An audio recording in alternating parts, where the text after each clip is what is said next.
Right now, President Trump is wrapping up a meeting with El Salvador President Nayib Bukele at the White House. The Central American leader has quickly become a close ally of President Trump's after taking in hundreds of alleged gang members from the U.S. and putting them in a notorious mega prison. One of the people detained at Seacoast Prison is Kilmar Abrego Garcia, a Maryland father who was mistakenly deported by the Trump administration. The Supreme Court recently ordered the government to, quote, facilitate Abrego Garcia's return, but stopped short of requiring the government to bring him back to the U.S. Here's El Salvador's president indicating he's not planning to send him back either. How can I return him to the United States? Like, I smuggle him into the United States, or what do I do? Of course, I'm not going to do it. It's like, the question is preposterous. How can I smuggle a terrorist into the United States? I don't have the power to return him to the United States. Let's go now to CNN's Jeff Zeleny, who's at the White House. Jeff, they took questions for a little bit there. We learned a lot, including that big headline there that the El Salvadoran president does not intend on sending him back. But what more came out of the Oval Office today? Well, Jessica, that meeting in the Oval Office showed that neither president, the U.S. president or the El Salvador president, showing any interest in trying to return the Maryland father who was wrongly deported. And, you know, as we've been following this for the last several weeks, the Trump administration admitted to an administrative error, and that led him to be wrongfully deported. Well, there was zero sign that either a leader or the U.S. government believes he should be returned. And now the Secretary of State and other White House officials are saying it's a matter of a foreign policy, and the Supreme Court cannot weigh in on this at all. But it was something else that the U.S. president said about the infamous prison in El Salvador. He said for the first time that homegrown criminals, that means American citizens, should also be sent there. Let's watch. I'd like to go a step further. I mean, I said it to Pam. I don't know what the laws are. We always have to obey the laws, but we also have homegrown criminals that push people into subways, that hit elderly ladies on the back of the head with a baseball bat when they're not looking, that are absolute monsters. I'd like to include them in the group of people to get them out of the country. So pretty extraordinary words there. The U.S. president saying that he would like to use homegrown criminals as well. We are now seeing pictures right here of President Bukele departing. Let's listen. Yeah, thank you.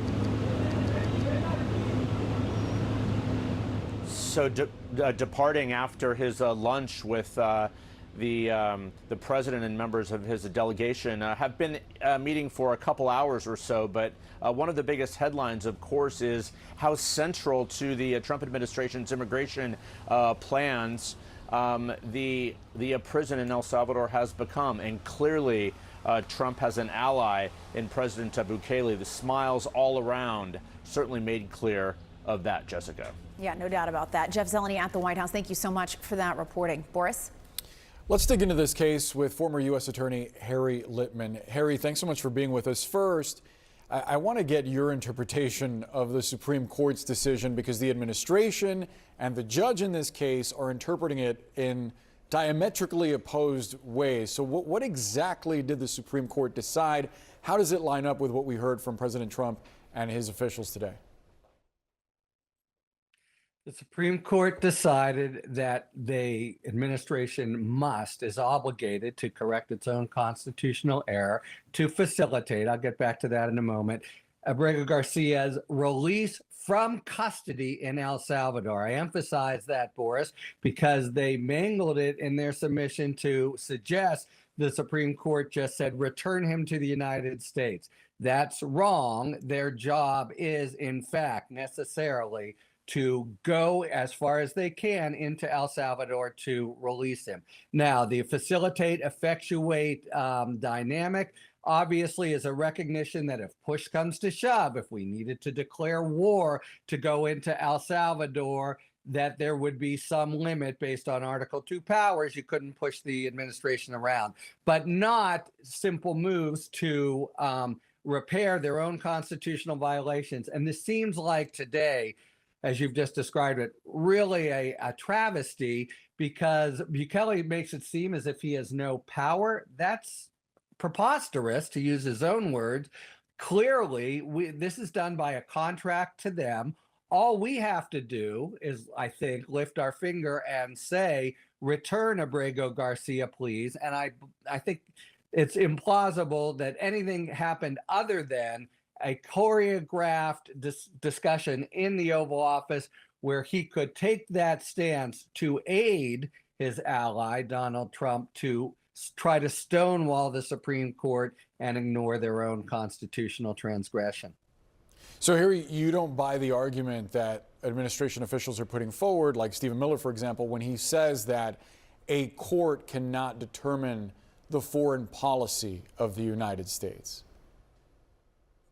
Look, it's all in the details, of course, Boris. What he's trying to reference is cases where you can't ultimately say, go to war, tell us where the troops are. This is, you have a contract and you must, there's no argument about the facilitate part. You must facilitate his release from custody in El Salvador to remedy your own constitutional violation. Obviously, that involves some communication with El Salvador, some request, which would be very easy, of course, in our contractual relationship. So to the extent he is saying that the mere mention of another country means you must be hands off, yes, that's wrong and contradicted by the Supreme Court's express holding last week and much other law. What about his argument that Abrego Garcia was not mistakenly deported? He says, quote, when you have a withholding order, to be clear, that is not pause your deportation. What do you make of that explanation? It is monstrous. That was what the order said is, you made whatever you do with this guy, don't send him to El Salvador where he is going to be subject to gang violence. That's a lawful order. And the attempt by the president to just say, well, I say otherwise. You can't say otherwise. That's the whole point, unless a court determines it and Abrego Garcia has a chance to contest it. And the only thing they've even pointed to is a stray remark by a confidential informant that really was discredited. So it's not simply false, but a real contradiction of the rights of due process before that determination, which could cost Abrego Garcia his life, is made. It is not to Donald Trump to now say ex post facto, he's a terrorist after all, don't worry about it. What about this indication from President Trump that he would consider sending U.S. citizens described as homegrown criminals to El Salvador? Can he legally do that? Of course not. What he's saying is we'll have a constitution-free zone. It does, yes, there are terrible criminals here, but that doesn't mean you can torture them, for example. That's an Eighth Amendment violation. That doesn't mean you can violate all their rights. And that's exactly what he's suggesting. We'll do a constitution-free zone where we send them to our buddies to torture them, and nobody can contest it in the United States. It's pernicious. This is really, even in this case, an abomination of a day with both those suggestions, Boris. I know you can hear it from my tone, but it is way, way beyond the pale and just contempt for the Constitution and rule of law. Harry Litman, appreciate you joining us.